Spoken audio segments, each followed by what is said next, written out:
Hello and welcome to ISTV English News. This is Panorama giving you the news. Let's see the headlines. Scenic trek of Belly Land in Ukhrul district sure to be merged into Myanmar when border fencing materializes. News in detail. When the border fencing or security fencing materializes in Ukhrul district, a vast trek of Belly Land of Manipur is sure to be merged into Myanmar. Our desk editor Richard Ranjan and video editor Kwairapam Nauba filed this report from Wangli, Ukhrul district. The Indo-Myanmar border pillar number 9 is erected on the top of a hill at Wangli village in Ukhrul district. The border pillar number 8 is located at Kengseng at Asang village. The distance between the two border pillars is about 12 kilometers. There is a track of crescent-shaped scenic valley located between the two border pillars. The valley area situated close to the Kabo Valley in Myanmar is a part of Namli village in Ukhrul district. Only a brook divides the international boundary between the Kayang village in Myanmar and the valley, of which area is about 3.5 square kilometers in India.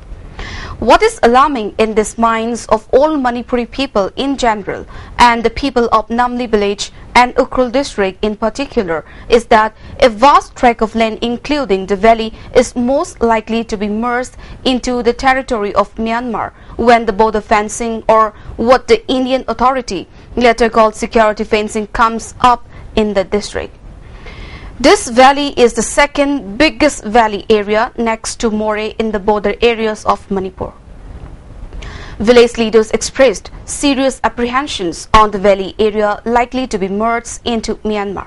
Pillar number 9 dagi 8 maraksida leibase chumna pension lakpa tarabade pillar gi matung inna chumna khabiu aduga karigumba si chumdrabade ekhoi India ge Manipur ge adu henthokna khun pracha gi dama amang mayam lerani haibase egi motta le aduna government na so khangbiraga se mangidaba lamse kanhause haibase khanbiu haina aina hainingbani.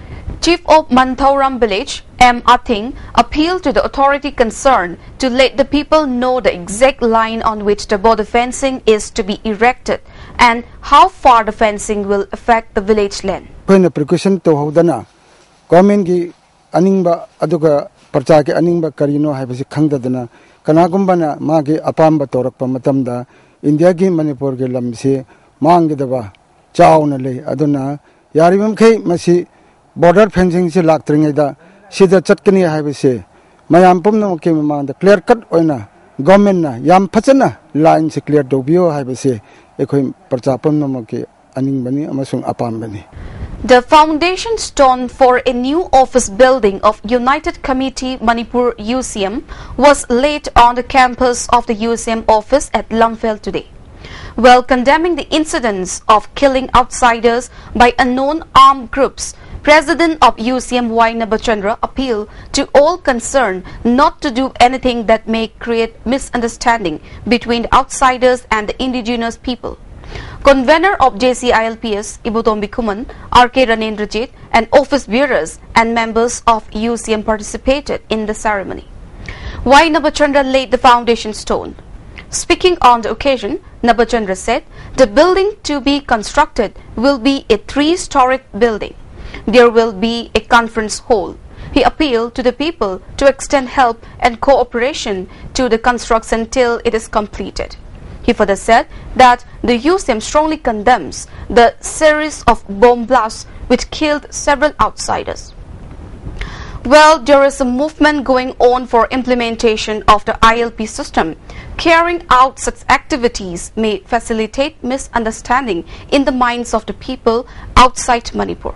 Therefore, the state government and all concerned must pay special attention to this matter Nabachandra said.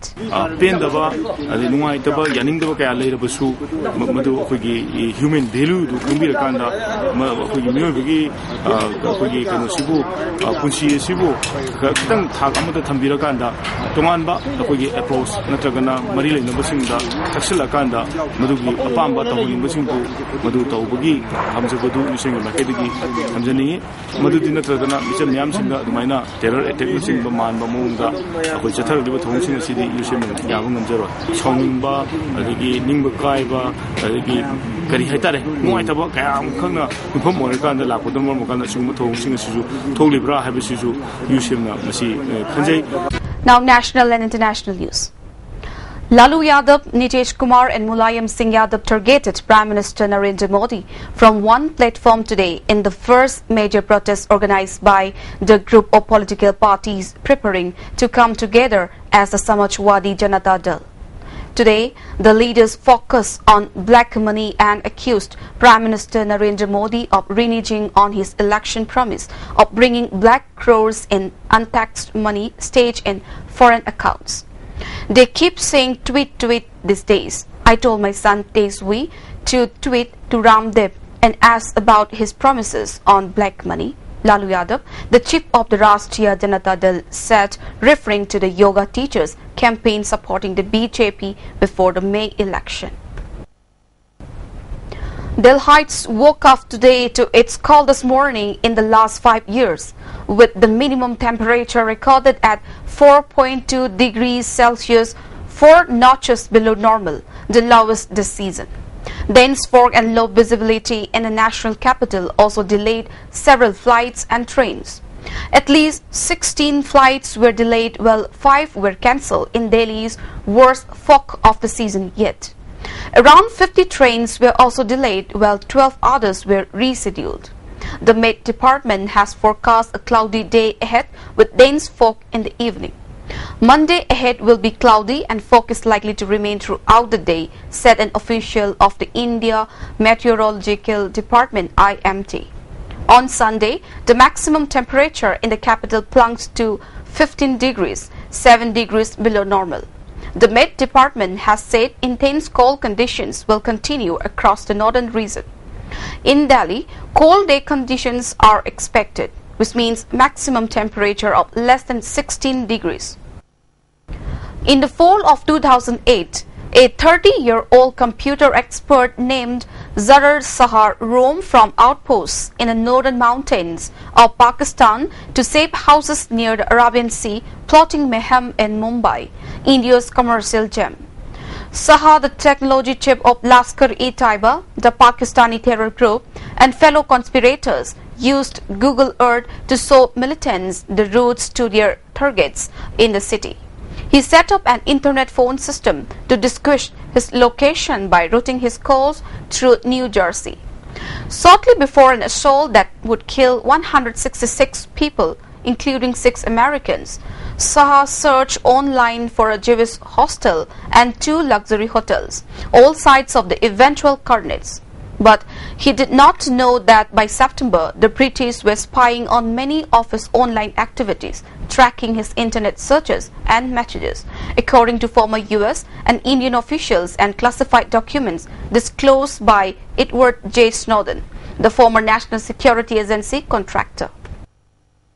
With just a day to go before the session of Parliament ends, the Rajya Sabha or Upper House remained paralyzed today, with the opposition confronting the government over what is described as an unacceptable agenda of trying to convert Muslims and Christians to Hinduism.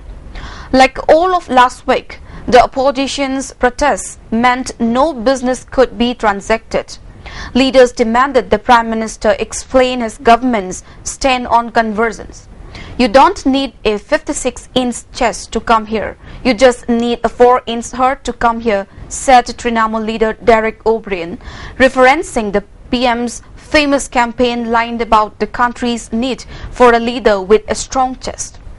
The government is in a minority in the Rajya Sabha. Parliamentary Affairs Minister Venkaiah Naidu said today that the government is wedded strictly to a development agenda.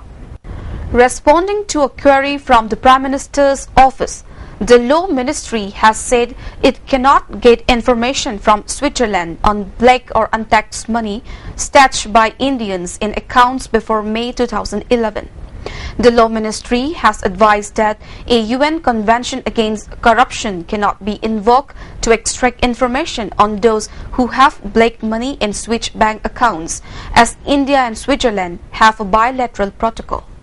The Prime Minister's office had last month raised questions about efforts to retrieve black money and whether the UN Convention can help extract information.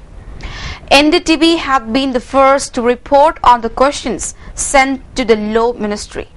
Prime Minister Narendra Modi promised to bring back black money to India as his BJP made it a big campaign issue for the May national election. The Supreme Court has set up a special investigation team to map the recovery of crores in black money.